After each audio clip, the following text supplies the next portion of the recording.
अंजनगाव तालुक्यातील चिंचोली रहिमापूर येथे भारतीय जनता पार्टीचे अंजनगाव तालुका अध्यक्ष रवी गोडे यांच्या नेतृत्वात भव्य जंगी शिव भोले शंकरपटाच्या पहिल्या दिवशी सर्व गट धावण्यासाठी सज्ज झाले होते।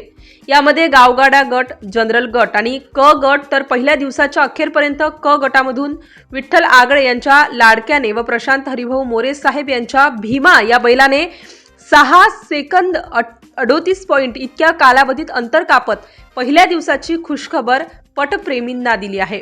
छत्रपती संभाजीनगर येथून ही नामांकित बैलजोडी चिंचोली येथील शंकरपटात दाखल झाली होती।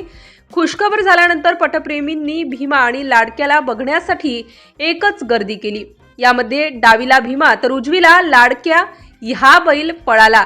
वायुवेगाने धावणाऱ्या बैलजोडीचे अचूक मापन प्रसिद्ध घड्याळ सम्राट राजाभाऊ मंदाडे यांनी सेकंद नोंदवले।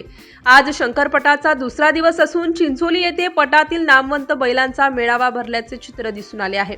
आज रुबाब, काशी पिस्टन, आयकॉनिक, चित्रा, सर्जा, राजा हिंदुस्तानी, अर्जुन, बजरंग, कृष्णा, लकी, सर्किट व मध्य प्रदेशमधील राम प्रसाद राठोड यांच्या नामांकित बैलजोड्या धावपट्टीवर आज उतरणार आहेत। अशाच वेगवान घडामोडी पाहण्यासाठी आमच्या चॅनलला लाईक व सबस्क्राईब करायला विसरू नका।